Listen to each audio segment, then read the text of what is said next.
Tume ni kama msimamizi wa mali yetu. Ni kama msimamizi wa mali yetu. Na kwa sababu wamefungua vyama vingi vya siasa, wanatakiwa waje kwetu wote, tuwapime kwa sera, alafu tuchague ni yupi anayefaa. Lakini hiyo tume atakiwa iwe tume ya katikati. Isiwe tume ya upendeleo kwa chama kimoja cha siasa. Na si kama viongozi wa dini tukubali. Sasa hiyo tume ya uchaguzi inatokana nani? Kwa mujibu wa katiba, tume ya uchaguzi hiyo imewekewa kinga ambayo, ndugu zangu, ukisikia unashangaa. Katiba yetu ya Jamhuri ya Muungano wa Tanzania, ile ibara ya 74:12 inasema kwamba hiyo tume ikishatengenezwa kuteuliwa hairuhusiwi kushtakiwa mahali popote. Yaani tume ikitengenezwa, nani kaitengeneza? Ikitengenezwa hairuhusiwi kushtakiwa mahali popote pale itakachofanya.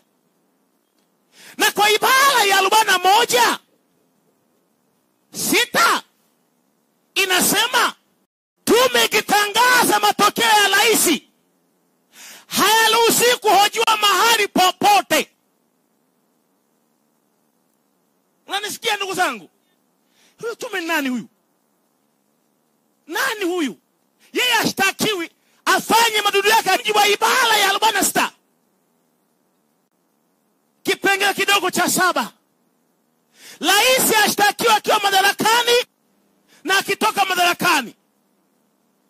Kwa maana nyingine ni kwamba Jaji Mwambegele akisimama kwa kichuguu mahali akatangaza Samia ameshinda, yeye mwenyewe hashtakiwa. Hali hiyo mnakwenda kwenye uchaguzi kama kina nani?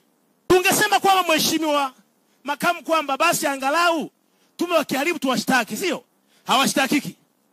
Tunasema basi jamani, wakitangaza matokeo, si tuna kopi za yale matokeo ya kila kituo, tukahoji mahakamani, matokeo ya jamani sio sawa, wanasema hayahojiwi, yanakinga.